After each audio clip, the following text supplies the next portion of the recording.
Alors ici, on va faire en sorte que les lignes soient dans le prolongement l'une de l'autre, chose qui a l'air d'être pas très importante, mais vraiment, il y a des gens qui font attention à ça. Et d'une manière générale, quand quelqu'un, même qui n'est pas spécialiste de l'infographie, voit un document, ça participe à la sensation de qualité. On va peut-être aller modifier la dimension des caractères là, parce que oui, c'est fort petit. Il faudrait tester pour vraiment juger, le sortir sur une imprimante laser noir et blanc et regarder ce que ça donne. Mais déjà là, sur écran, je vois que par rapport à la taille de la page et quand je zoome, je vois bien que ça va être assez petit.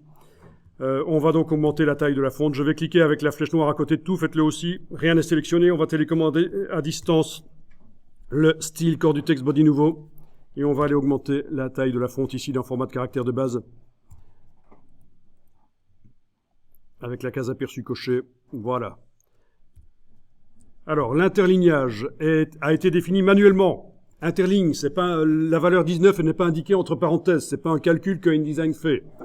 Parce que si vous avez ici à interligne une indication entre parenthèses, ça veut dire que InDesign met 120% de la taille du caractère, et il met ça en interlignage.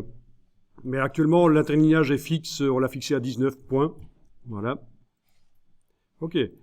Donc, vous pouvez évidemment mettre des virgules. Je vais peut-être essayer à 13,5. Touche tabulation sur le clavier pour valider ce que je mets dans un cartouche, bien sûr, comme dans tous les logiciels Adobe. Ben, gardons pour l'instant 13,5 de taille de police et 19 d'interlignage.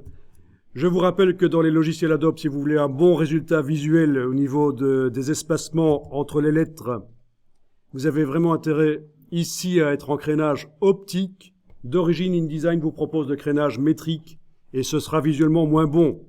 Les espacements entre les lettres, on aura peut-être l'impression qu'il y a des trous dans les mots si vous êtes en crénage métrique, alors qu'en crénage optique, ça justement, ça positionne chaque lettre l'une par rapport à l'autre pour que visuellement ce soit correct. Parfois, dans certains milieux, on vous dira qu'il ne faut pas faire du crénage optique, mais moi je vous dis, d'une manière générale, vous faites-le. Jusqu'à ce que quelqu'un vous dise pour une question technique, il ne faut pas le faire.